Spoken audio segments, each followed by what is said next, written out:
Bowlers, we have some breaking news coming out of Arlington, Texas for the 2025 PWBA Tour season.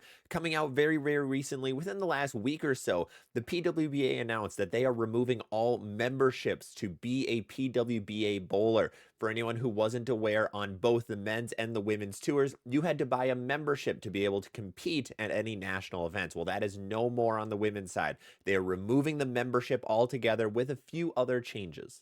Now, with the removal of a membership, it asks a lot of questions, such as how do you get into events? Who gets priority? What does this really change? So, for prioritization for getting into PWBA events, there is still an order for which you can sign up. So, Hall of Famers get first dibs on entering any PWBA event anywhere in the US. The next ones up are going to be title holders, current PWBA title holders, and then it's going to be the top 50 bowlers from last season will get priority to enter any national PWBA event that they want to.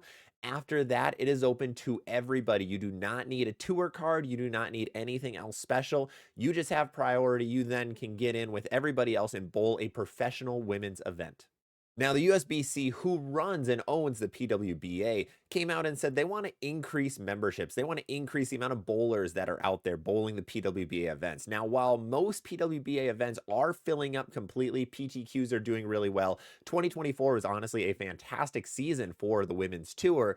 They still want to boost that attendance. They want to be bringing in a little bit more revenue to give back out to the players to be able to make bowling professionally an actual livable wage. That is something that's been a problem for bowling for many years, and it's something that USBC is trying to fix. So in doing this, they want to increase the people that are bowling, increase the participation, and that will in turn increase prize funds. A PWBA membership in the past was $300 per season, and that was in 2024. And now, with that being gone, it does cut into the prize funds a little bit in 2025 because that was a lot of automatic revenue that was coming in. But in due time, USBC is hoping that that comes back. Now, what are some quick pros and cons of this? The reason that USBC is doing it is really because this way college bowlers can now bowl as many events as they want. In the past, Martin being a fantastic example, was only able to bowl a handful of events. You could only cash at 2 events before you had to stop bowling a PWBA tour. Jillian ended up winning the USBC Queens back when she was 19. So hopefully this helps some more college bowlers be able to jump into the scene because women's college bowling is booming right now. It's absolutely incredible. So hopefully more college bowlers are able to bowl. Also, one of the more behind the scenes things this changes is the ability for the women's bowlers to actually express themselves online, bowl other events, etc. So when they had the membership, they were very suppressed with what you could say or speak about online in terms of the tour, in terms of a few other things. You had more of a code of conduct that you needed to stick behind.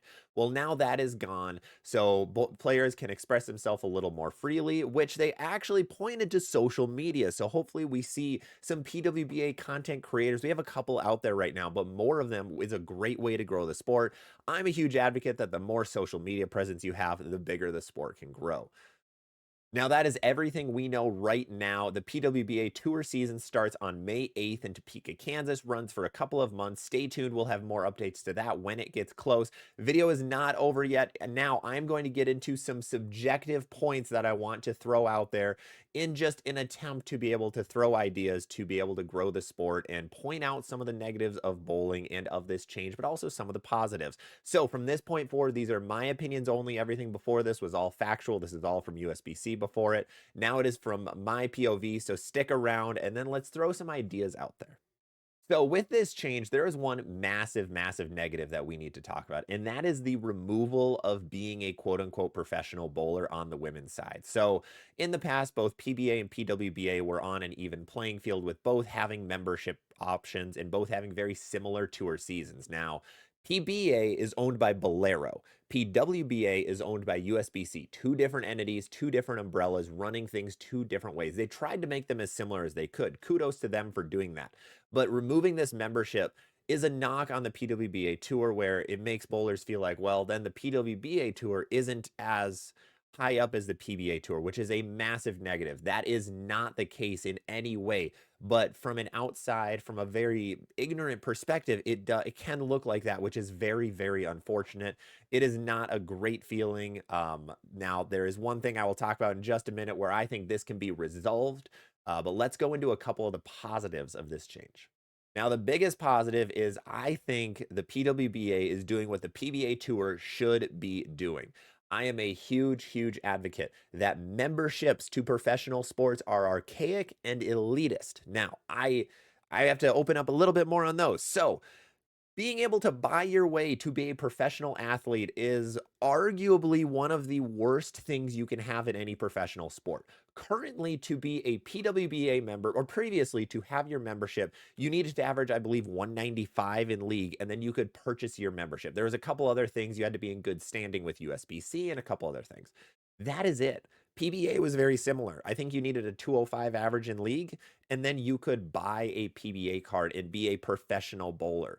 Now, you aren't a professional bowler. You aren't a professional athlete if you can buy a sheet of paper that says, I am in the PBA or I am in the PWBA. A couple of PWBA members had amazing Facebook posts and amazing social media posts saying this exactly, how having a membership does not make you a professional. And that is something that PBA Tour is really stuck on, is they are still doing memberships and they are just, I do not think that is the way of the future. It is free revenue. It is free income because if you want to be a PBA bowler, you have to pay this couple $100 fee every single year to have access to these few things and be able to get into events. Now, that is very archaic and very elitist. Why is it elitist? Because you have a lot of bowlers who need to have sponsors to be able to bowl on tour. There are many stories of bowlers who are actually doing phenomenal now, who getting on tour had to be getting money and given money and had investments from other people. Most notably, it was their parents. Most of the time, their parents were paying their way onto the PBA Tour until they got their feet under them. Now, adding an extra fee on this makes it so that only bowlers with parents who are middle to high class were able to bowl. We're actually able to make it on tour. And that is a very elitist thing. In my opinion, that is a terrible barrier, a terrible and useless barrier of just having a monetary amount to be able to make your way to be a professional athlete. Should there be struggles? Yeah, that's a whole different topic. But having memberships makes an extra level where certain bowlers cannot make it past that just because of the monetary amount that you have to pay to try to become a member. So PWBA, I believe, is on the right track, and I think PBA needs to make this change as soon as possible. Now, PBA numbers have been really good the last year or two. That's going to be the tough part. I don't see Tom Clark enforcing this anytime soon until numbers start to dwindle, but I think that would be a lot better for PBA because there's a lot of bowlers out there. You guys probably know some of them who buy their PBA card, call themselves a professional athlete, whether it's on social media or in their leagues or things like that. And that doesn't actually mean anything. They bowl a regional a year, they take second to last place, and then that's it. Then they call themselves a professional. You aren't a professional bowler if you own a piece of paper. That is just not how it goes. No other big sport has a membership program except for really bowling. Golf's is very different. Bowling's you can just pay for it, which is really unfortunate. So that is my subjective opinion on it. Please let me know down below if you agree or disagree. I'd love to have some healthy conversations about this. I might be in the minority here in saying that memberships are dumb and that PBA should get rid of it.